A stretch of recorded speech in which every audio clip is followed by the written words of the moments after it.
now during the expo. What actually happens when you're walking around meeting employers for the first time? Well, a lot actually. This is when you're asking questions, and this is when your first impressions really count.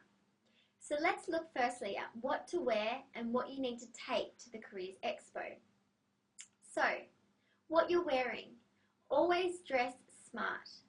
Always dress more conservatively rather than underdressing. This might mean semi-business or full business attire.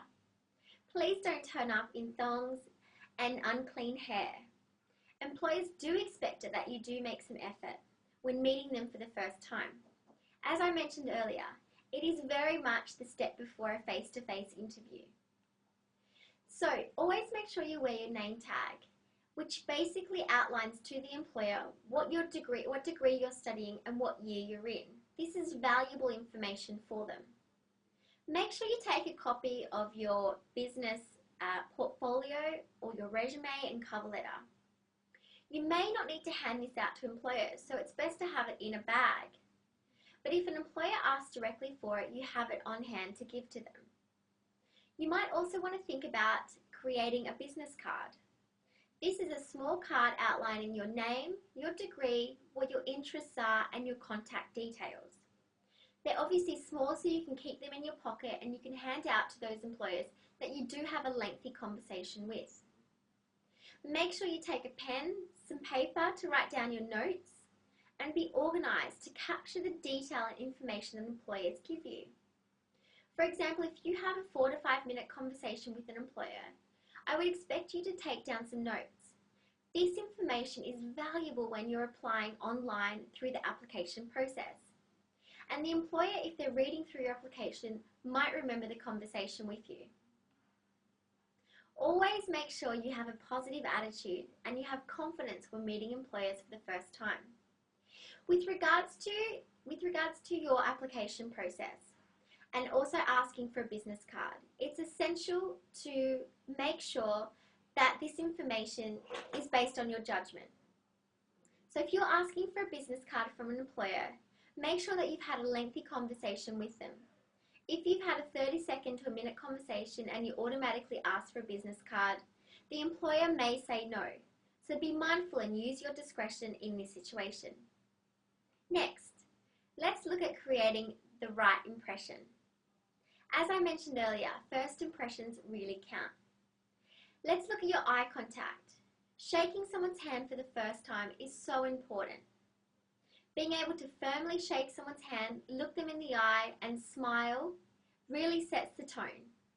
Always make sure you're polite and have manners and show confidence and enthusiasm for meeting someone. Always have positive body language. This means standing up straight, don't have your arms crossed, and being confident. Always make sure you have free hands, you're not fidgeting, and you don't have any gum in your mouth. This is not the time or place to be eating or drinking. Finally, make sure you're listening carefully. Although you'll be doing a bit of the talking, you do need to be able to actively listen to the employer. Take note of what they're saying so you don't repeat a similar question or answer that they've already answered for you. And finally, remember names. It's always so important to remember a name of the person you spoke to. Often if you're speaking to 15 or 20 people within a short space of time, you might become overwhelmed and not take down names. By having a pad of paper and a pen ready, write down the names of the people you speak to against the company.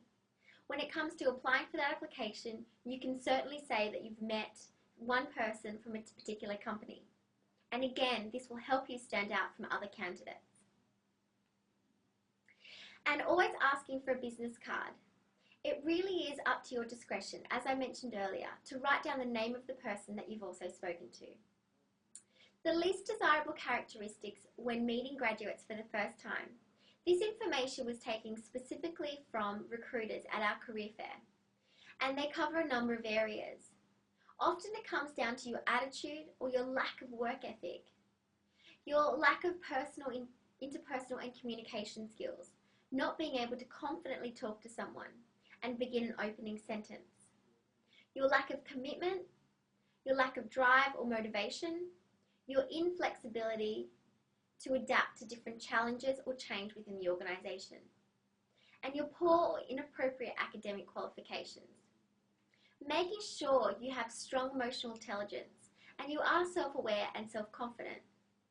These things can contribute to least desirable characteristics from an employer's perspective, and they may not want to consider you for an application within their organisation.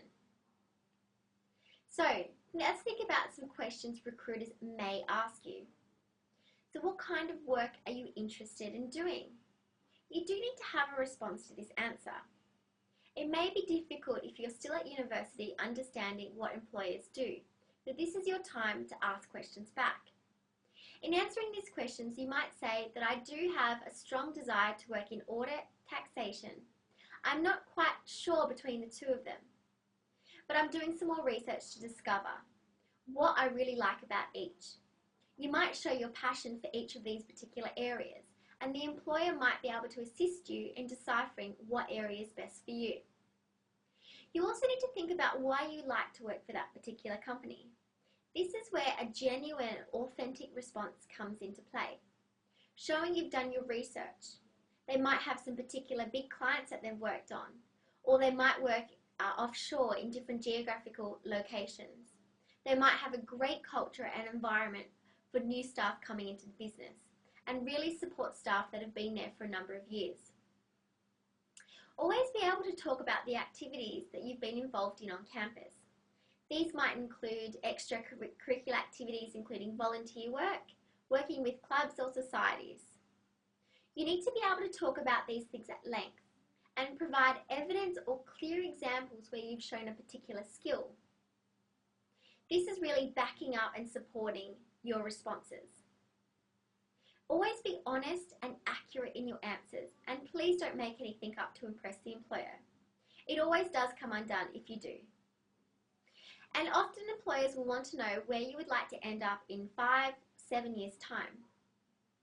These are questions that may come up in an interview, so it's best to be able to prepare for them prior to attending the career fair and then heading on to the interview process. Let's look at some additional tips. Always make sure you attend the event alone. It's easy to get caught up with travelling through a career expo with your friends, and you do have 5 hours to attend the expo. However, you might be distracted by your friends and not speak to the employers on your list. Make sure you show genuine interest in the organisation, not just take their promotional items, such as pens, brochures, or lollies. Always be patient whilst you're waiting for the employer. Often employers are crowded with students around them, and they may be talking back to back for a number of hours. Showing that you are happy to wait to speak to that particular recruiter is vitally important. And also, don't ask questions about salary, benefits, or vacation.